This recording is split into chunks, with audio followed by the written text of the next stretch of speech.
অতীব গুরুত্বপূর্ণ একটা বিষয় উপস্থাপন করার জন্য উপস্থিত হয়েছি, যেগুলো প্রত্যেকটা মানুষের জানা উচিত। কারণ আমরা চাই যে আমাদের জন্য কিছু ভালো হোক, অল্প সময়ে অল্প মেহনত করে যেন অনেক কামিয়াবি অর্জন করতে পারি, অনেক নেকি সঞ্চয় করতে পারি। এটা আমাদের প্রায় মানুষেরই আশা আকাঙ্ক্ষা, কিন্তু সেই পর্যায়গুলো আমাদের জানা থাকে না। কোন পদ্ধতি, কোন পর্যায়, কোন গুণ অর্জন করলে আল্লাহর কাছে ভালো হওয়া যায়, তথা অল্প সময়ে আমি অশেষ পুণ্যের অধিকারী হতে পারি, এই বিষয়গুলি নিয়ে আজকে আপনাদের সামনে পেশ করব। যার বক্তব্যের বিষয় হচ্ছে ফেরেশতারা কাদের জন্য দোয়া করে। আজকের বক্তব্যের বিষয় প্রত্যেকটা মানুষের একান্তই মনে রাখা জরুরি এবং জানাও জরুরি যে ফেরেশতারা কাদের জন্য দোয়া করে। কোন সেই সৌভাগ্যবান নারী ও পুরুষ, কোন সেই আপনার সুপুরুষ সুনারী, আপনার সৌভাগ্যবান নারী, যাদের জন্য সেই মহান রব্বুল আলামিনের একটা সৃষ্টি, সেই ফেরেশতা দোয়া করতে থাকে। আমরা সেই বিষয়গুলো আজকে আপনাদের সামনে সংক্ষিপ্ত আকারে পেশ করবো। মা তাওফিকি ইল্লা বিল্লাহ। সত্যি একটা ভাবার বিষয় যে আল্লাহ রাব্বুল আলামিনের অনেক অসংখ্য সৃষ্টি আছে, তার মধ্যে একটা গুরুত্বপূর্ণ সৃষ্টি যাকে আমরা ফেরেশতা বলি, যারা নূরের তৈরি, যাদের একটাই বিবেক আছে, যাদের নিজস্ব কোনো চিন্তা শক্তি করার ক্ষমতাও নেই, এমন একটা সৃষ্টি যার নাম ফেরেশতা।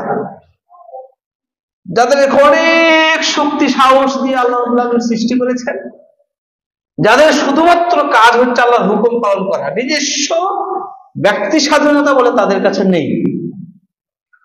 সেই ফেরেশতা যারা নিজেরা তো কোনো পাপ তো করে নাই, নিজস্ব ব্রেন বুদ্ধি দিয়েও কোনো কাজ করার ক্ষমতা রাখে না, যেটা শুধুমাত্র আল্লাহ রাব্বুল আলামিন ইনপুট করে দিয়েছেন, যে সফটওয়্যার তাদের কাছে ইনপুট করা আছে শুধু ততটুকুই তাদের মধ্যে কাজ করে, তারাই হচ্ছে আল্লাহর সৃষ্টি, একটা মূল্যবান সৃষ্টি, সেটা হচ্ছে ফেরেশতা, যেটা জুনুদুল্লাহ, আল্লাহর সৈন্যবাহিনী।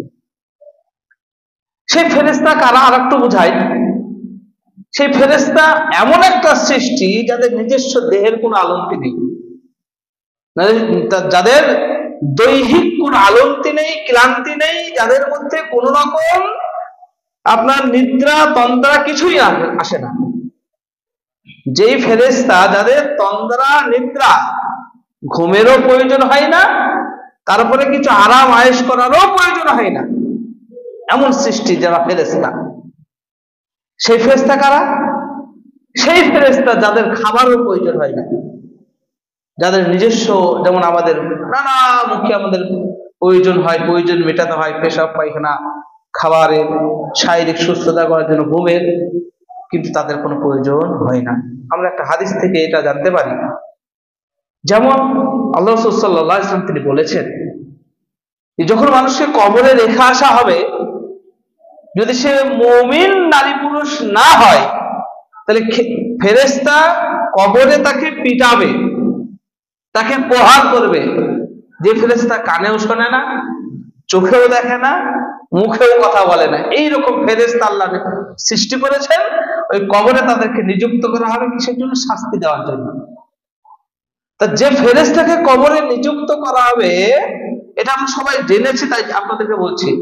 তা আপনাকে প্রহার করবে। এখন যদি আপনি মারা যান আর যদি আপনি মুমিন না হতে পারেন, আপনার সেই সমপর্যায়ে যদি আপনি আমল না করে আল্লাহকে খুশি না করতে পারেন, তাই আপনাকে যে কবরে পিটাবে, এখন যত জোরে প্রহার করতে পারবে ফেরেশতা, কিয়ামতের পূর্ব মুহূর্ত তত জোরেই প্রহার করতে পারবে এর নাম ফেরেশতা।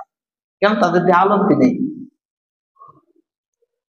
তাই এইরকম একটা গুরুত্বপূর্ণ সৃষ্টি মানুষের জন্য দোয়া করে, যাদের দোয়া আল্লাহ কবুল করে আমরা জানি। আপনি আমি দোয়া করলে আল্লাহ কবুল করে, আমরা আশাবাদী ইনশাআল্লাহ আল্লাহ কবুল করবেন।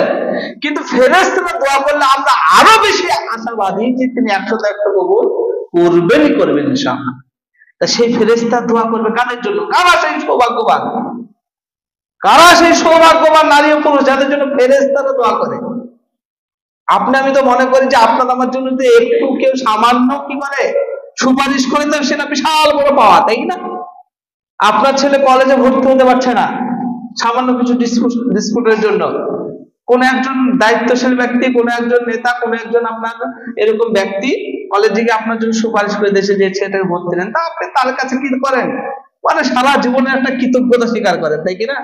যে আমার ছেলে কলেজে ভর্তি হতে পারছিল না, আমাকে আমার এর কথা তো কলেজে ভর্তি হয়েছে। সুপারিশ কি জিনিস সেটা বুঝতে পারি আমরা, তাই কিনা? সামান্যতম আপনার ছেলেকে পুলিশ এসে ধরে নিয়ে চলে গেছে রাতের অন্ধকারে, এবার সকালবেলায় আপনি হন্যা হয়ে বেরিয়ে বেড়াচ্ছেন কিভাবে আমার ছেলেকে থানা থেকে ছাড়ানো যায়।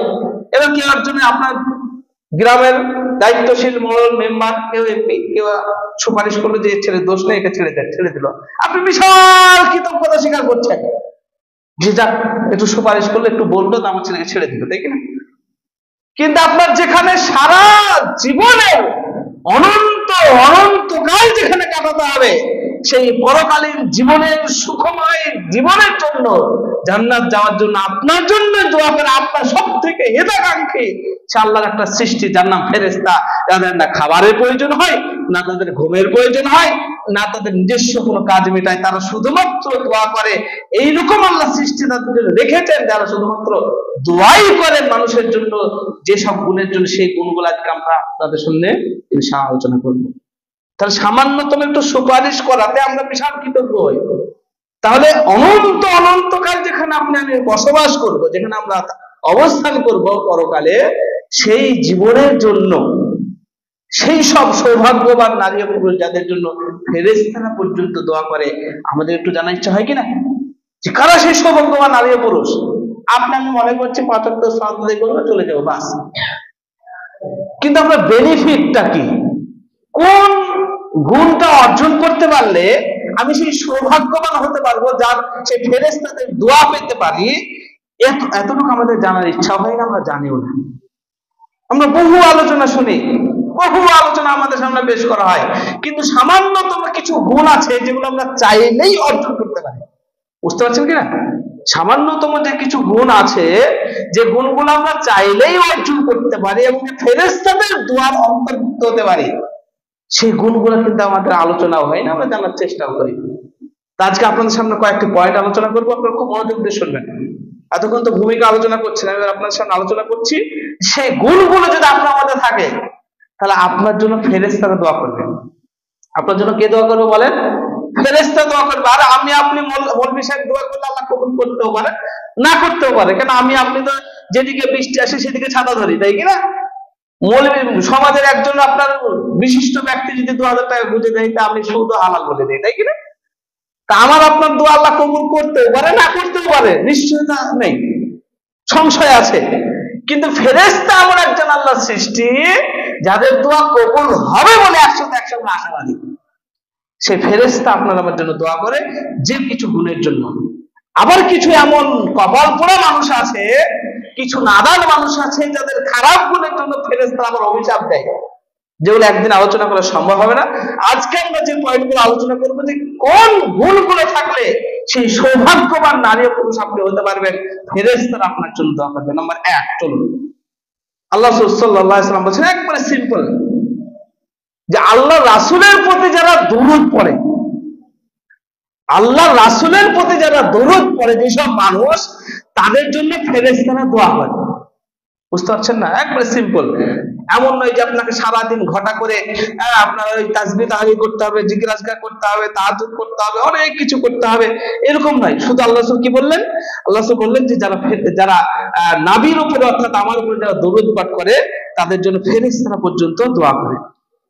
আর আল্লাহ তো কোরআনে বলেছে, ইন্নাল্লাহা ওয়া মালাইকাতুহু ইউসাল্লুনা আলান নবী, যে আল্লাহ রাব্বুল আলামিন রহমত বর্ষণ করেন নবীর প্রতি এবং ফেরেশতারাও করে।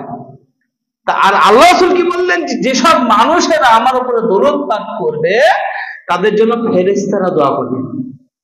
এমনি তো আপনার অনেক বেনিফিট আছেই, অনেক আপনার আরো আপনার অফার তো আল্লাহ রাসূল দিয়েছেনই, অ্যাওয়ার্ড আরো দিয়েছেন, যে যারা আল্লাহ রাসূলের প্রতি দরুদ পাঠ করবে, তাদের আপনার একবার যদি কেউ দরুদ পাঠ করে, আল্লাহ রাসূল সাল্লাল্লাহু আলাইহি ওয়াসাল্লাম তিনি বলছেন তার প্রতি দয়া ৭০ বার দয়া আল্লাহ রাব্বুল আলামিন দয়া বর্ষণ করেন। এটা তো আছেই। কিন্তু আজকের বক্তব্যের সঙ্গে সম্পৃক্ত কি, আপনি যদি নবীর প্রতি দরুদ পাঠ করেন তা ফেরেশতারা আপনার জন্য দোয়া করবে। আর ফেরেশতারা দোয়া করলে কি হবে বলেন, কবুল হবে কিনা? তা সামান্যতম আমরা এতটাই নির্বোধ, এতটাই হতভাগা যে শুধুমাত্র যখন ওই ইমাম সাহেব মসজিদে উঠে বলে যে আল্লাহ রাসূলের প্রতি দরুদ পড়ে সকলে বলেন সাল্লাল্লাহু আলাইহি ওয়াসাল্লাম, তাই কিনা? তাছাড়া আমাদের বাকি 24টা ঘন্টার মধ্যে একবারও সুযোগ হয় না নবীর উপর দরুদ পাঠ করা। আবার ঠিকই ঘটা করে ওয়াজ মাহফিলে দাঁড়িয়ে দরুদ পাঠ করে, যেটা আল্লাহ রাসূল নিষেধ করেছেন, তাই কিনা? মানে যেটাতে আপনার আনুষ্ঠানিকতা আছে সেটাতে আমাদের মন চাই। যখন ওয়াজ মাহফিলে আপনারা উঠে বলে লা ইলাহা ইল্লাল্লাহ আল্লাহুম্মা সাল্লি আলা, তখন খুব মন চায়, তখন আমরা সবাই সমবেত স্বরে উচ্চ কণ্ঠে একবারে হেলে দুলে বলি। কেন? ওখানে আনুষ্ঠানিকতা আছে। কিন্তু আল্লাহ রাসূল কি বললেন, যে ব্যক্তি দরুদ পাঠ করে আমার উপরে, যে ব্যক্তি যখন মন চাইবে, যে সময় মন চাইবে, কোন নির্দিষ্ট সময় নেই, তার প্রতি আল্লাহ 70 বার দয়া বর্ষণ করবেন, আর ফেরেশতা তাদের জন্য দোয়া করবেন। ফেরেশতারা কি করবে বলেন? তাদের জন্য দোয়া করবে। ফেরেশতারা কি দোয়া করে জানেন? ফেরেশতারা দোয়া করে যে আল্লাহ তোমার নবীর প্রতি যে দরুদ পাঠ করছে তাকে ক্ষমা করো। কি বলেন? তার প্রতি যে দরুদ পাঠ করছে আল্লাহ রাসূলের প্রতি, তার জন্য ফেরেশতারা দোয়া করে আল্লাহ তুমি তাকে ক্ষমা করো। তাহলে ক্ষমা যদি আপনার জীবনে হয়ে যায় তার কিছু চাওয়া আর নেই। যার জীবনে ক্ষমা হয়ে যাবে দেখবেন সে পরকালে সাকসেসফুল। ধরুন কথার কোন মানুষ সারা জীবন জান্নাত চাইছে আল্লাহর কাছে, আল্লাহ তার তাকদীরে জান্নাত লিখলেন যে তাকে জান্নাত দেবেন, কিন্তু সে এমন কিছু পাপ করেছে যার কারণে কি হলো, তাকে জাহান্নামে দিয়ে শাস্তি দিয়ে তারপর তাকে জান্নাত দিলেন, কারণ সে জান্নাত চেয়েছে। কিন্তু যদি কারো জীবনে ক্ষমা হয়ে যায়, আল্লাহর ক্ষমা যদি তার জীবনে চলে আসে, তাহলে তার থাকলো কি, অটোমেটিকই সে জান্নাত পেয়ে গেল। অতএব ক্ষমা যার হয়ে যাবে তার আর কিছু বাকি থাকবে না, অটোমেটিক জান্নাত যাবেই যাবে।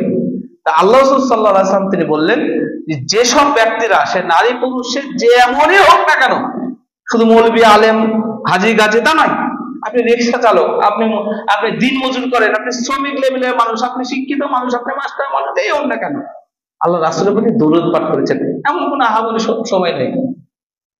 দরুদ ইব্রাহিমটা সবথেকে বেস্ট, আপনি পড়তেই পারেন, আল্লাহুম্মা সাল্লি আলা মুহাম্মাদ ওয়া আলা মুহাম্মাদ কামা সাল্লাইতা আলা ইব্রাহিম ওয়া আলা আলি ইব্রাহিম ইন্নাকা হামিদুম মাজিদ, আল্লাহুম্মা বারিক আলা মুহাম্মাদ ওয়া আলা আলি মুহাম্মাদ কামা বারাকতা আলা ইব্রাহিম ওয়া আলা আলি ইব্রাহিম ইন্নাকা হামিদুম মাজিদ। শুধু এতটুকু পড়েছেন, তা আল্লাহ আপনার প্রতি একবার দরুদ পড়েছেন, তাই আল্লাহ 70 বার আপনার প্রতি রহমত নাযিল করবে, আর ফেরেশতারাও আপনার জন্য দোয়া করতে থাকবে যে আল্লাহ একে ক্ষমা করুন। আপনি নিজেও জানেন না যে এই আমল করার কারণে ফেরেশতাদের দোয়ার বরকতে আপনি ক্ষমা পেয়ে গেছেন। বুঝতে পারলেন না? এই সামান্যতম একটা ছোট্ট গুণ অর্জন করার কারণে আল্লাহ রাব্বুল আলামিন আপনাকে ক্ষমা করে দিয়েছেন। এবং ফেরেশতারা কি বলবেন? ফেরেশতাদের দোয়ার অন্তর্ভুক্ত হতে পারবেন। নাম্বার 2, অতি সিম্পল। আল্লাহ রাসূল সাল্লাল্লাহু আলাইহি ওয়াসাল্লাম তিনি বলছেন, ইবনে উমর রাদিয়াল্লাহু তাআলা তিনি হাদিসটা বর্ণনা করেছেন, তিনি বলছেন যে ব্যক্তি শোয়ার পূর্বে, ঘুমানোর পূর্বে ওযু করে ঘুমাবে, একবারে সিম্পল একটা আমল। যে ব্যক্তি ঘুমানোর পূর্বে ওযু করে ঘুমায়, প্রত্যেকটা মানুষ আমরা যখনই ঘুমাতে যাই তার পূর্বে একবার বাথরুম যাই, প্রয়োজন হয় আমাদের। যদি আমরা এটাকে সহজভাবে নিয়ে অফারটাকে আমরা যদি অ্যাকসেপ্ট করতে যাই, তাহলে যখন আমরা বাথরুম যাচ্ছি তখন যদি ওযু করে নিই, সিম্পল। এমন নয়, আল্লাহ রাসূল তো বলছেন না যে ব্যক্তি ঘুমানোর পূর্বে ওযু করলো, তারপরে সালাত আদায় করলো, তাহাজ্জুদ করলো, তাসবিহ তাহলিল করলো, কোরআন তেলাওয়াত করলো, এরকম নয়। সিম্পল, শুধুমাত্র ওযু করে ঘুমিয়েছে। আল্লাহ রাসূল সাল্লাল্লাহু আলাইহি ওয়াসাল্লামের ভাষা তিনি বলছেন যে আল্লাহুম্মা গফির লি আবদিকা ফাইন্নাহু বাতা যাহিরান। ওই ব্যক্তির কাছে আল্লাহ রাব্বুল আলামিন একটা ফেরেশতা নিযুক্ত করে দেন, যে ব্যক্তি কি করে, শুধুমাত্র ওযু করে ঘুমায়, একটা ফেরেশতাকে নিযুক্ত করে দেন। আর ওই ফেরেশতা সারা রাত তার কাছে বসে থাকে, আর যখনই সে পাশ ফিরে, এমনিতেই তো দোয়া করে, যখনই সে এপাশ থেকে ওপাশ ফিরে একটু নড়াচড়া করে, তখনই ফেরেশতা বলতে থাকে আল্লাহুম্মা গফির লি আবদিকা, হে আল্লাহ তুমি তোমার এই বান্দাকে ক্ষমা করো। বুঝতে পারলেন না? কে দোয়া করে? আমার মতো মৌলভী সাহেব নয়, জি, ফেরেশতা দোয়া করছে, স্বয়ং ফেরেশতা যাকে আল্লাহ রাব্বুল আলামিন নিযুক্ত করে দিয়েছেন। শুধু কি করেছেন? ওযু করে ঘুমিয়েছেন, মাত্র 2 মিনিট থেকে 1 মিনিট বিসমিল্লাহ বলে শুরু করেছেন, ওযুটা করে ওযুর দোয়া পড়েছে, ঘুমিয়ে গেছেন নাম কাঁদে, শুয়ে, আর কিছু করেননি, না কোনো তাসবিহ তাহলিল করেছেন, না কোনো জিকির আজকার করেছেন, না কোনো আপনার ওই কি বলছে আপনার তাহাজ্জুদ করেছেন, এমন কোন আমল করেননি, শুধু উযুটা করে গিয়ে ঘুমিয়েছেন। আল্লাহ রাসূল সাল্লাল্লাহু আলাইহি ওয়াসাল্লাম তিনি বলছেন, ওই ব্যক্তির কাছে আল্লাহ রাব্বুল আলামিন সারা রাত একটা ফেরেশতাকে নিযুক্ত করে দেন, আর যখন এই ব্যক্তি একটু নড়াচড়া করেন তখনই ফেরেশতা দোয়া করে, আল্লাহুম্মা গফির লিআবদিকা, হে আল্লাহ তুমি তোমার এই বান্দাকে ক্ষমা করে দাও। কেন? ফাইন্নাহু বাতা যাহিরান, এই তোমার এই বান্দাটা যখন শুয়েছিল ঘুমানোর পূর্বে উযু করে ঘুমিয়েছে, এর বদৌলতে আল্লাহ আমি তোমার কাছে দোয়া করছি তুমি একে ক্ষমা করে দাও। আলহামদুলিল্লাহ। বুঝতে তো পারেন না, বুঝতে পারবেন কি করে? পড়াশোনা তো করেন না, পড়াশোনা করার প্রয়োজন মনে করেন না, কেউ যদি একটু করে তাকে আমার চিঠি করে দেন, তাই কিনা? বিশাল বড় পণ্ডিত হয়ে গেছে এই সেই বলেন, সামান্যতম একটা গুণ কখনো ভাবেনও নেই আপনি। আপনি ঘুমিয়ে আছেন অথচ ফেরেশতা আপনার জন্য দোয়া করছে রাত্রে। আপনি ঘুমিয়ে আছেন আর আপনার জন্য ফেরেশতা দোয়া করছে, চারটে এমনি কথা বলছে, ভেবেছেন কখনো? প্রত্যেকটা হাদিস বুখারী মুসলিম আপনার আবু দাউদ তিরমিজি থেকে শোনাচ্ছে, প্রত্যেকটা হাদিস আপনার সহিহ, একটা হাদিসের কোন সনদের দুর্বলতা নেই। আপনি একবার ভেবেছেন কখনো? ভাবেন না তো। আপনি শুধু কার পিছনে লাগবো, কার গীবত করবো, কে আপনার একজন সালাত আদায় করছে তার পিছনে আপনি লেগে গেছেন। হাজার মানুষ আমরা সমাজের মুখে এমন মানুষকে দেখা যাবে বিশাল আপনার পিছনে কথা বলছে, কার জন্য? যে নতুন নামাজ পড়া ধরেছে, হয়তো নামাজ পড়েনি কিন্তু নামাজ পড়া ধরেছে, সালাত আদায় করছে। আপনার যুবক ছেলে দাঁড়িয়ে রেখেছে, 100 টাকা প্যান্ট পায়জামা লুঙ্গি আপনার পড়ছে, তার জন্য আপনার গীবত চলছে।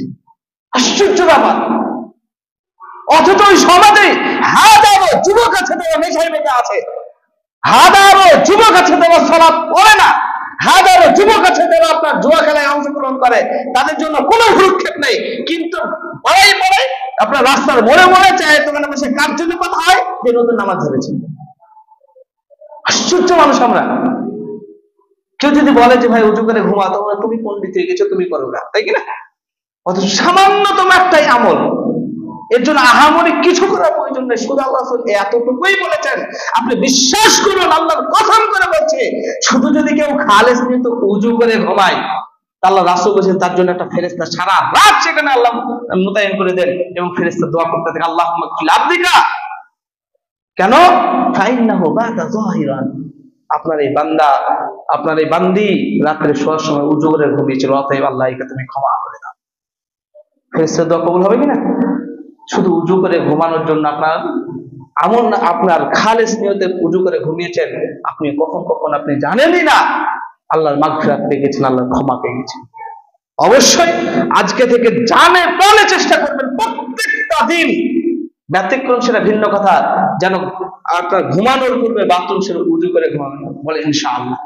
কোন আমল নেই, কোন রকম সালাত আদায় করার পর যেখানে কোনো শর্ত দেওয়া হয়নি, যে কোন রকম টার্মের কন্ডিশন দেওয়া হয়নি এখানে, যে আপনাকে আপনাকে এখানে আধ ঘন্টা হলে কোরআন তেলাওয়াত করে ঘুমাতে হবে, উজু করার পরে আপনাকে রাতে তাহাজ্জুদ পড়তে হবে, আপনাকে এই শর্ত দেওয়া হয়েছে, আপনাকে ফজরের আধ ঘন্টা আগে উঠতে হবে, তবে এই বেনিফিটটা পাবেন, এর কোনো শর্ত নেই। বিশ্বাস করুন, আল্লাহর কসম করে বলছি, শুধু উজু করে ঘুমানোর জন্য আল্লাহ রাসূল এই বেনিফিটটা দিয়েছেন, আল্লাহ রাব্বুল এই বেনিফিটটা দিয়েছেন, বিশ্বাস করুন। অতএব আজকে থেকেই আমাদের মনে প্রাণে ইচ্ছা হতে হবে, মনে প্রাণে চেষ্টা হতে হবে যেন বাকি দিনগুলি উজু না করে ঘুমানো না হয়। আপনি তারপর আপনার উজু ভেঙে যাক, রাতে আপনার অন্য কিছু সমস্যা, কোনো সমস্যা নেই, কিন্তু ঘুমানোর পূর্বে যেন উজু থাকে, বলেন ইনশাআল্লাহ। নাম্বার 3, আল্লাহ সাল্লাল্লাহু আলাইহি ওয়াসাল্লাম তিনি বলছেন, যারা সালাতের জন্য অপেক্ষা করে যেসব মুসল্লি, যারা সালাতের জন্য অপেক্ষা করে যেসব মুসল্লি, তাদের জন্য আল্লাহ ফেরেশতা দোয়া করে। আপনি সালাত আদায় করতে এসেছেন কিনা, কটায় নামাজ দাঁড়াবে? আপনার 12:40-45 নামাজ দাঁড়াবে, তারপর পরে আপনি কি হচ্ছে বসে আছেন, অপেক্ষা করছেন, আপনার জন্যই বলছে। যে আপনি আযান শুনে মসজিদে এসেছেন, আপনি বসে আছেন, 5 মিনিট পর 10 মিনিট পর সালাত আদায় হবে বা 20 মিনিট পর হবে, আপনার জন্যই বলছে। আপনি রাতে তো বাড়িতে তো বসে আছেনই, কখন আযান হবে, কখন মসজিদে যাব, সে তো ঠিকই আছে, তার জন্য তো আছেই, কিন্তু আপনি মসজিদে এসে যে 5 মিনিট বসে আছেন, টাইম দেখছেন যে এখনো টাইম হয়নি, 5 মিনিট পর নামাজ দাঁড়াবে, এই যে 5 মিনিট বসে থাকছেন, এই 5 মিনিট আপনার জন্য ফেরেশতা দোয়া করবে। আল্লাহ রাসূল বলে গেছেন, কি বলেছেন? তিনি বলছেন, আবু হুরায়রা রাদিয়াল্লাহু তাআলা থেকে বলেন, তিনি বলছেন, যে ব্যক্তি সালাতের জন্য অপেক্ষা অবস্থায় থাকে, তার জন্য ফেরেশতারা দোয়া করতে থাকে। আপনার 5 মিনিট যদি অপেক্ষা করেন, 5 মিনিট দোয়া হবে, আপনি 20 মিনিট ধরে অপেক্ষা করে বসে আছেন, 20 মিনিট ধরে আল্লাহ ফেরেশতা আপনার জন্য দোয়া করবে। কি দোয়া করবে? তিনি এখানে বলছেন আল্লাহুম্মা গফিরলাহু আল্লাহুম্মা আরহামহু। আল্লাহ রাসূল বলছেন আপনি বসে আছেন, সালাতের জন্য অপেক্ষা করছেন, আপনার কোনো কাজ নেই, শুধুমাত্র সালাত আদায় করবেন। আপনার নিজের গাড়ি খাতে পড়েছেন, তাই করতে এসেছেন, তাই কি না? কেন? আপনি সালাত না আদায় করলে আপনি মুসলমান থাকবেন না, কাফের হয়ে যাবেন। আল্লাহ বিধান দিয়েছেন, তাই আপনি সালাত আদায় করতে এসেছেন। কেন? আপনার গাড়ি খাদে পড়ে গেছে তাই। সালাত না আদায় করলে আপনি কাফের হবেন, তাই সালাত আদায় করতে ইচ্ছেন। কিন্তু আল্লাহ অতিরিক্ত তিনি রহমত বর্ষণ করেছেন, অতিরিক্ত রহমতের দয়া দেখিয়েছেন যে এখানে যে সালাত আদায় করতে এসেছে সে মুসলমান থাকার জন্য ঠিক আছে, কিন্তু আমার দয়াতে আমি ফেরেশতাকে নিযুক্ত করে রেখেছি, ফেরেশতা আমার বান্দার জন্য দোয়া করবে। যতক্ষণ সে অপেক্ষা করবে ততক্ষণ ফেরেশতা আমার বান্দার জন্য দোয়া করবে। কি দোয়া করবে? আল্লাহুম্মা গফিরলাহু, আল্লাহ তুমি ক্ষমা করো। যে ক্ষমার জন্য আপনি দিন রাত কান্নাকাটি করেন, এখন আপনি বুঝতে পারছেন না, এমন একটা সময় আসবে দেওয়ালে পিঠ থেকে যাবে, তখন বুঝতে পারবেন যে আল্লাহ তুমি ক্ষমা করো। দিন রাত দোয়া করবেন, আর আপনার হয়ে ফেরেশতা দোয়া করছে। সামান্য তুমি একটু আমল করেছেন, কি সালাতের জন্য এসে বসে আছেন। তাই তো বলি জুমার দিন একটু আজানের আগে আসেন। কেন আজান করে আসেন? সপ্তাহে একটা দিন একটু আগে আসতে পারেন না? এত ব্যস্ত আপনার জীবন, আপনি নিজেকে পরিপাটি করতে পারেন না? হতবাক লাগে বর্তমান যুবকদেরকে দেখে। নিজের জীবন পরিচালনা করছে কে? আপনার ওই পাশ্চাত্য দেশের আপনার ওই কৃষ্টি কালচার আপনাকে পরিচালনা করছে আপনার জীবন, কিন্তু আপনার পরিচালনা করছে কি? অন্য একজন। অন্য একজন বলতে কে? এখন তো বর্তমান মোবাইল, তাই কিনা? আপনি টাকা দিয়ে মোবাইল কিনেছেন, আপনার টাকা রিচার্জ করে মোবাইল ব্যবহার করছেন, মোবাইলের গতিতে আপনি চলছেন। হিসাব ছিল কি আপনার গতিতে মোবাইল চলবে, তাই কিনা? আমার টাকা, আমার শ্রম, আমার আপনার রিচার্জ, তাহলে আমি যে মতো মোবাইলকে বলবো সেই মতো চলবে। না চলে মোবাইলের মতো আমি চলছি। কিভাবে? একটা নোটিফিকেশন টুক করে বেজেছে, আপনি দূরে মোবাইল দেখছেন, মানে কি মোবাইল বলছেন আপনি চলে যাচ্ছেন। মোবাইল এমন কিছু ফিচার্স আপনার সামনে প্রয়োগ করেছে, আপনি এমনি দেখতে লাগলেন তো 2 ঘন্টা ধরে মোবাইল দেখছেন। কারণ কি মোবাইল আপনাকে পরিচালনা করছে, লজ্জা লাগে না? আপনার জীবন অন্য কেউ চালাচ্ছে, আজব ব্যাপার। আপনার টাকা দিয়ে মোবাইল কিনেছেন, কিন্তু আপনি মোবাইলের মতো চলছেন। আসলে মোবাইলটা আপনার মতো চালানো উচিত ছিল। যুবক বসে আছে মোবাইল নিয়ে, তার রিলস দেখতে দেখতে আপনার 2 ঘন্টা কাটিয়ে দিচ্ছে, কখন জানেই না 2 ঘন্টা হয়ে গেছে। আপনার জীবনকে সে পরিচালনা করছে। আশ্চর্য ব্যাপার, আপনি বুঝেনই না কখন সব আপনার সময় চলে যাচ্ছে। রাতে ঘুমানোর সময় মোবাইল নিয়ে বসে আছে, মোবাইল দেখছে তো দেখছে ঠিক 12টা বেজে গেছে। মানে তার নিজের জীবনের প্রতি তার কন্ট্রোল নেই। কত হতভাগ আছে, নিজের জীবনের প্রতি কন্ট্রোল নেই, মোবাইল তাই পরিচালনা করছে। বুঝতে পারছেন না? কত আফসোস। আজকে বর্তমান মানুষদের প্রতি তাকালে নিজের টাকা দিয়ে মোবাইল কিনে নিজেই রিচার্জ করে, অথচ মোবাইলের মতো চলা করে না। মোবাইলে টুক করে একটা নোটিফিকেশন এসে তো মোবাইলের কাছে চলে যাচ্ছে, দেখি না? মানে মোবাইল আমাকে চালাচ্ছে। আশ্চর্য ব্যাপার। আমরা শুধুমাত্র এই নিয়ে ব্যস্ত, কিন্তু এত আল্লাহ রাব্বুল আলামিন অল্প অল্প সময়ের জন্য, অল্প আমলের জন্য তিনি এত বড় বড় বিশাল কিছু অফার রেখেছেন, আমরা কল্পনা করি না, পড়াশোনা করি না, জানার চেষ্টাও করি। শুধুমাত্র নামাজের জন্য এসে বসে আছেন। সপ্তাহে একটা দিন জুমার দিন, তাও আপনি আজানের আগে আসতে পারেন। এই তো আপনার জীবন। আপনার জীবনে কি লাভ আছে? আপনি দিন রাত ব্যস্ততা দেখান। কাকে ব্যস্ততা দেখাচ্ছেন? যে আল্লাহ আপনাকে সময় দিয়েছে সে আল্লাহকে ব্যস্ততা দেখাচ্ছেন? আপনার জীবনকে ব্যস্ততা দেখাচ্ছেন? কি লাভ হচ্ছে আপনার? আপনার জীবনের প্রতি আপনারই কন্ট্রোল ক্ষমতা নেই। আপনার জীবনকে আপনি পরিচালনা করতে পারেন না। আপনার জীবনের দাম কি আছে? অবাক লাগে। আপনার যদি কেউ বলে এখানে বসে 1 ঘন্টা বসে থাক, তো এখানে বসেই থাকতে হবে, তারপর তো কোথায় যাবে? আপনার তোমার বাপের খেয়ে বড় হয়েছে যে তোমার কথা শুনবো, তখন আপনার ঠিক হাতে ঘা লাগে, বুঝতে পারেন যে না আমি কারো কথা শুনবো না। কিন্তু আমরা ডিজিটাল যুগে এসে ডিজিটাল ভাবে আমরা কি হয়েছে, দাস হয়ে গেছি। অন্যের পরামর্শ, অন্যের দেখানোর পথে আমার জীবনকে পরিচালনা করছে, নিজের জীবনের প্রতি আমরা কন্ট্রোল ক্ষমতা হারিয়ে ফেলেছি। তার প্রধান কারণে হচ্ছে, তার মেন কারণে হচ্ছে মোবাইল। আপনি বিশ্বাস করুন, আপনার জীবনের প্রতি আপনার কন্ট্রোল ক্ষমতা হারিয়ে গেছে।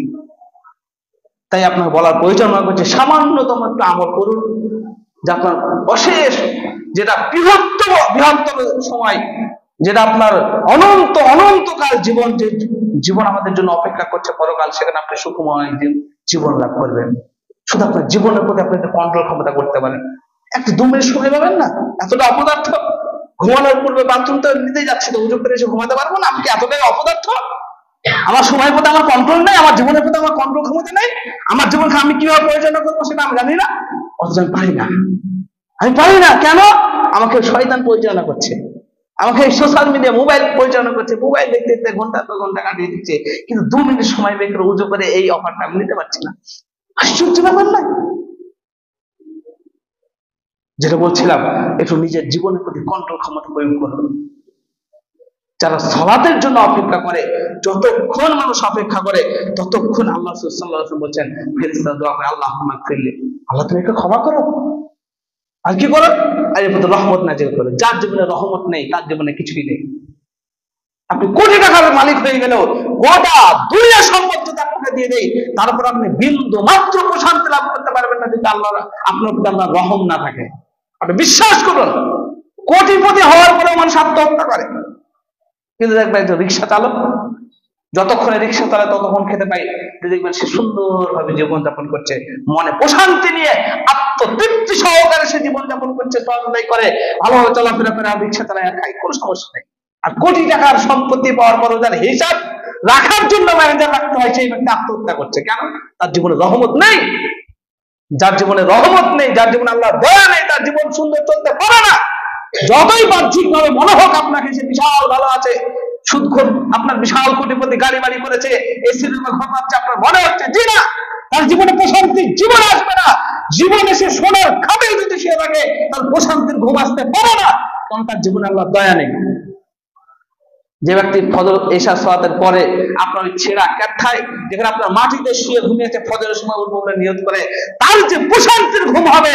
যে ব্যক্তি সুদখোর, যে ব্যক্তি হারাম ইনকাম করেছে, সে যদি সোনার পলঙ্কেও শুয়ে থাকে, তার প্রশান্তির ঘুম হতে পারে না, কারণ তার প্রতি আল্লাহ দয়া নেই, তার প্রতি আল্লাহ রহমত নেই।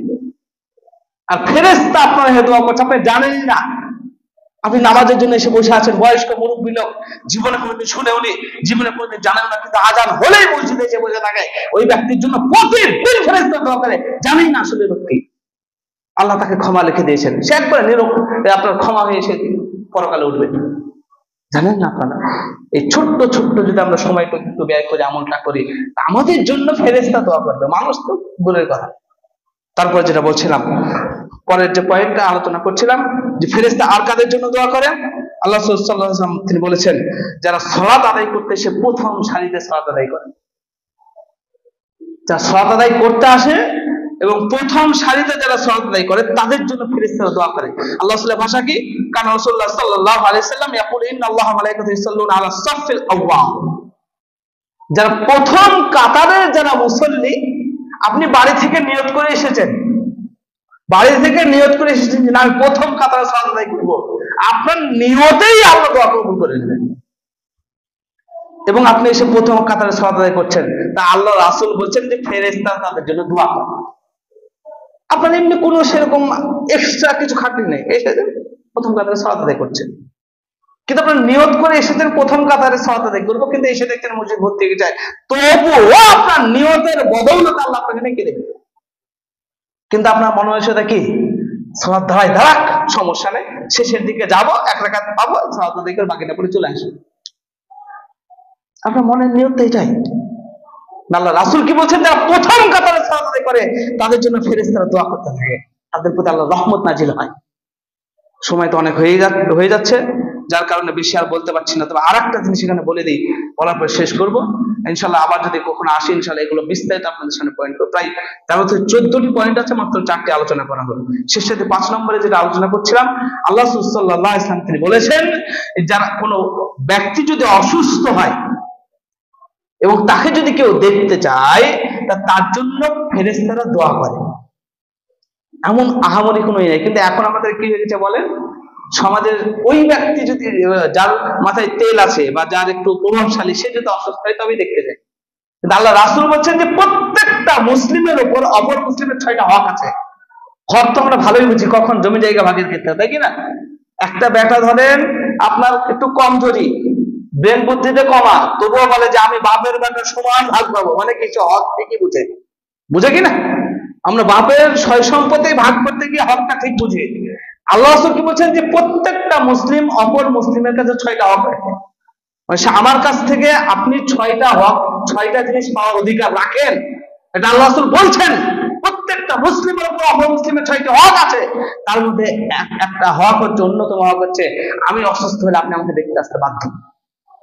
বুঝতে পারলেন না? আমি আত্মীয় হই আর না হই, আপনি আমার আত্মীয় হন আর না হন, মুসলিম, পাশের প্রতিবেশীর মুসলিম, আমাকে দেখতে যেতে আপনি বাধ্য। আপনি অসুস্থ হলে আপনাকে দেখতে যেতে আমি বাধ্য। আল্লাহ রাসূল বলছেন 6টি হক আছে প্রত্যেকটা মুসলিমের প্রতি অপর মুসলিমের। তার মধ্যে একটা হচ্ছে যে অসুস্থ হলে তাকে দেখতে যেতে হবে।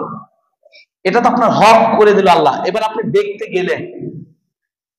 দেখতে গেলেন, আল্লাহ রাসূল বলছেন, শোনো, তোমাদের কোন মুসলিম ভাই যদি অসুস্থ হয় আর তাকে যদি কোনো মুসলিম ব্যক্তি দেখতে যায়, সকালে যদি তাকে দেখতে যায়, 70,000 ফেরেশতা আল্লাহ নিযুক্ত করে দেন তার জন্য। সকাল থেকে সন্ধ্যা পর্যন্ত 70,000 ফেরেশতা তার জন্য দোয়া করে যে আল্লাহ একে ক্ষমা করে দাও। আপনি তো বুঝতে পারেন না, আপনার বোঝার তো ক্ষমতা নেই। আমি ট্র্যাডিশন বানিয়ে নিয়েছি কি, অসুস্থ হলে দেখতে যেতে হয় কোথায়, কোনো আত্মীয় হলে কিছু কিনে নিয়ে যেতে হবে, পয়সা নাই যেতে চান না। কিন্তু আসলে আপনার বাড়ির প্রতিবেশী, আপনার পাশের কোন মানুষ, মুসলিম মানুষ অসুস্থ হলে তাকে আপনি দেখতে যান, কোনো কিছু নিয়ে যাওয়ার প্রয়োজন নেই। যদি না থাকে আপনি তাকে যান, তার মাথায় হাত বুলিয়ে বলেন, কোনো সমস্যা নেই, আল্লাহ রোগ দিয়েছে, আল্লাহ ভালো করে দেবে, লাভ আসা তহরুল ইনশাআল্লাহ। পারলে তার জন্য দোয়া করুন, আযাবিল বাস ওয়াল নাস ওয়াশফান্তা শাফিরা শিফা ওয়া ইল্লা শিফা ওয়া শিফা লা ইয়াদু সাকামা। আল্লাহ রাসূল বলছেন যে সে শুধু দেখতে গিয়েছে আর 70,000 ফেরেশতা তার জন্য দোয়া করবে। কতক্ষণ? টাইমও আনলিমিটেড, সকালে গিয়েছেন সন্ধ্যা পর্যন্ত। 70,000 ফেরেশতা শুধু এটাই বলে, আল্লাহ তোমাকে ক্ষমা করো। আপনি দেখতে গেছেন আব্দুর রহমান আব্দুল জলিলকে দেখতে গেছেন, তো 70,000 ফেরেশতা আল্লাহ নিযুক্ত করে দিয়েছেন। 70,000 ফেরেশতা সকাল থেকে সন্ধ্যা পর্যন্ত আল্লাহকে বলছেন যে আল্লাহ, আব্দুর রহমান যে আব্দুল জলিলকে দেখতে গিয়েছে, অসুস্থ ব্যক্তিকে দেখতে গিয়েছে, তুমি তাকে ক্ষমা করে দাও। চারটিখানি কথা বলছেন। কেউ যদি সন্ধ্যাবেলায় কোনো মানুষকে দেখতে যায়, কোনো অসুস্থ ব্যক্তিকে দেখতে যায়, তো সন্ধ্যা থেকে সকাল পর্যন্ত 70,000 ফেরেশতার জন্য দোয়া করে। বুঝি না, আমরা সেটাকে মসজিদে নিয়ে চলে এসেছি আনুষ্ঠানিকতার মাধ্যমে, যে আমার বাপ অসুস্থ হয়েছে, আপনার দোয়া করে, সবাই হাত করে দোয়া করে দিলাম, বিদাত চালু করে দিলাম, আপনাকে দেখতেও গেলাম। অথচ আল্লাহ আমার উপরে হক করে দিয়েছে তাকে দেখতে যাওয়া। এবার আমি দেখতে যাচ্ছি, তাই আল্লাহর বড় অনুগ্রহ, আল্লাহ 70,000 ফেরেশতা আমার জন্য দোয়া করে তাদেরকে মোতায়েন করে রেখেছে। দুর্ভাগ্য হলো সত্য যে আমরা এগুলো জানার চেষ্টা করি না, আমলও করি না। যেগুলো বলছিলাম আরো বহু যেগুলো পয়েন্ট আছে, যেগুলো আপনাদের সামনে ইনশাআল্লাহ আবার যদি কখনো সময় হয় সেদিন এসে আমরা পরবর্তী পয়েন্টগুলো আপনাদের সামনে পেশ করব। তবে মনে রাখার জন্য অনুরোধ করছি, নম্বর 1, রাসূলের প্রতি দরুদ। সময় হলেই দরুদ পড়বেন। তার মধ্যে আবার শুক্রবারে দরুদ পড়লে তার অন্যতম ফজিলত আছে। সময় যখনই পাবেন, 2 মিনিট বসে আছেন চুপচাপ, কোনো কাজ নেই, একবার পড়ুন দরুদটা। ভুল ভ্রান্তি হচ্ছে তাই পড়ুন, কোনো সমস্যা নেই। অন্তত পক্ষে চেষ্টা করবেন যে রাসূলের প্রতি দরুদ পড়া। কেন? আপনি যদি রাসূলের প্রতি একবার দরুদ পড়েন, আল্লাহ আপনার প্রতি 70 বার রহমত নাযিল করবে। আর রহমত নাই জীবনে, তো আপনার জীবনে দাম আছে? পশু পাখি যেমন, আপনার কুকুর শিকালের যেমন জীবন, আপনার তেমন জীবন। আল্লাহ রহমত যদি না থাকে আপনার প্রতি, যিনি পৃথিবী চালাচ্ছেন, যিনি পৃথিবী সৃষ্টি করেছেন, যিনি আপনাকে জীবন দিয়েছেন, যিনি আপনাকে রিজিক দিচ্ছেন, তারই দয়া আপনার প্রতি নেই, তা আপনার জীবন কেমন ভাবে চলবে? বুঝতে পারছেন না? তারপর অন্তত পক্ষে দরুদ পাঠ করবেন। নাম্বার 2, সমস্ত কিছু যদি মনে না থাকেও ঘুমানোর পূর্বে গাছ থেকে উজু করে ঘুমাবেন, ছোট্ট একটা আমল। নাম্বার 3, সালাতের জন্য এসে অপেক্ষা করছেন, পারলে 2 মিনিট আগে আসার চেষ্টা করবেন। কেন? যতক্ষণ অপেক্ষা করবেন ততক্ষণ ফেরেশতা আপনার জন্য দোয়া করবে।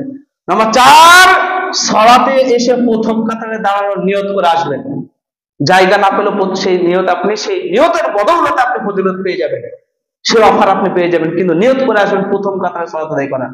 নাম্বার 5, বাড়ির আশেপাশের গ্রামের প্রতিবেশী কেউ অসুস্থ হলে তারা দেখতে যাবেন, এমনি দেখতে যাবেন, কোনো সমস্যা নেই। গিয়ে শুধু 2 মিনিট থেকে 5 মিনিট গিয়ে বলবেন যে আল্লাহ আপনার অসুস্থতা দূর করে দেন। আরবি জানেন না, বাংলায় বলেন, আপনি কোনো চিন্তা করেন না, আল্লাহ অসুখ দিয়েছে, আল্লাহ ভালো করে দেবে, এটা বলে শুধু তাকে দেখা করে চলে আসেন। সকালে গিয়েছেন, সারাদিন আপনার কাজে আপনি ব্যস্ত, কিন্তু আপনার জন্য ব্যস্ত কে? 70,000 ফেরেশতা। আপনি তো বিশ্বাস বুঝতে পারেন না। অতএব আসুন আমরা এইসব ছোট্ট ছোট্ট আমলগুলো করে আমরা সেই অশেষ পুণ্যের অধিকারী হতে পারবো, এবং তার সাথে সাথেই সেই ফেরেশতাদের দোয়ায় আমরা অংশগ্রহণ করতে পারবো। আমাদের জন্য ফেরেশতারা আল্লাহর কাছে দোয়া করবে। সামান্য আমল, আল্লাহ যেন তুমি আমাদের প্রত্যেকেই আমলগুলো করে অশেষ পুণ্যের অধিকারী হওয়ার তৌফিক দান করো। সকলে বলুন আল্লাহুম্মা আমিন।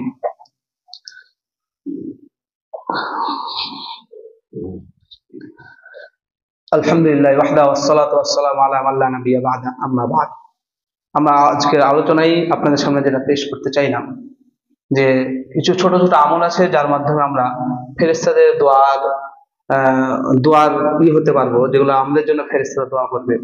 এবং আমাদের সামনে আগত রমজান মাস, যেটা অশেষ রহমতের মাস, যার হিসাব করাও আমাদের সাধ্যের মধ্যে নয়, এবং সেই রমাজানকে কেন্দ্র করেই আমরা যারা আরো বেশি বেশি অফার গুলো লুটে নিতে পারি এবং সমস্ত আমল করার সাথে সাথেই আরো এক্সট্রা এইসব আমলগুলো আমরা মাথায় রেখে নিয়তকে পরিশুদ্ধ করে ফেরেশতাদের দোয়া নিতে পারি, তার জন্য আল্লাহ যেন কবুল করে। আল্লাহুম্মা আমিন। আল্লাহ তোমার কাছে দোয়া করি আমরা প্রত্যেকেই যেন আমাদের সামনে আগত যে রমজান মাস, যে তোমার রহমতের মাস, বরকতের মাস, সেই মাসকে যেন আমরা মূল্যায়ন করতে পারি, তার তৌফিক দান করেন না। আল্লাহুম্মা আমিন। আল্লাহ যেন আমরা অবহেলা করে, অবজ্ঞাবশত, অজুহাতের দোহাই দিয়ে শারীরিক সুস্থতা থাকার পরেও সিয়াম পালন করি না, রোজা রাখি না, তাদেরকে তুমি সিয়াম রাখার তৌফিক দান করো সকলে। আল্লাহুম্মা আমিন। কেননা যে ব্যক্তি সিয়াম রাখে না, অজুহাত দেখিয়ে, অবহেলা দেখিয়ে, কোনো কাজের বাহানা দেখিয়ে, তারা এত বড় পাপী যে অন্যান্য যত পাপ আছে তার চাইতেও বড় পাপী রোজা ইচ্ছাকৃত ভাবে না রাখা। কেউ ধরুন জেনা করে, স্পষ্ট করে বলেই দিই এক মিনিটে, কেউ ধরুন জেনা করেছে, তা জেনা তো অনেক বড় পাপ, তার চাইতেও বড় পাপ যে ইচ্ছাকৃত রোজা রাখে না। বুঝতে পারলেন না? জেনা বিশাল বড় পাপ, আল্লাহ বিশাল রাগান্বিত হন, কিন্তু তার চাইতেও বড় পাপ ইচ্ছাকৃত ভাবে রোজা না রাখা। সুদ খাওয়া বিশাল বড় পাপ, যতটা সুদ খাওয়া বড় পাপ, তার চাইতেও বড় পাপ ইচ্ছাকৃত রোজা না রাখা। কারণ ইসলামের মূল ভিত্তি পাঁচটির মধ্যে একটা কি? রোজা। ইসলামের মূল ভিত্তির মধ্যে একটা ভিত্তি কি? রোজা বা সিয়াম। অন্যান্য খারাপ কাজগুলো করে যতটা না পাপ হবে, একজন ব্যক্তি পাপী হবে, তার চাইতেও বড় পাপ ইচ্ছাকৃত হবে শারীরিক সুস্থতা থাকার পরেও রোজা না রাখা। অতএব আমাদের সমাজে দেদার চলছে, তাই কি না? অতএব আল্লাহ আমাদেরকে এই জঘন্যতম পাপ থেকে বেঁচে থাকার এবং সিয়াম পালন করার তৌফিক দান করেন সকলে। আল্লাহুম্মা আমিন। আল্লাহ আমাদের সকলকেই কবুল করো। আল্লাহুম্মা আমিন। ইন্নাল্লাহা মালাইকাতুহু ইউসাল্লুনা আলান নবী ইয়া আইয়ুহাল্লাযীনা আমানু সাল্লু আলাইহি ওয়া সাল্লিমু তাসলিমা। আল্লাহুম্মা সাল্লি আলা মুহাম্মাদ ওয়া আলা আলি মুহাম্মাদ কামা সাল্লাইতা আলা ইব্রাহিম ওয়া আলা আলি ইব্রাহিম ইন্নাকা হামিদুম মাজিদ। اللهم بارك على محمد وعلى آل محمد كما باركت على إبراهيم وعلى آل إبراهيم إنك حميد مجيد. ربنا تقبل منا إنك أنت السميع العليم وتب علينا إنك أنت التواب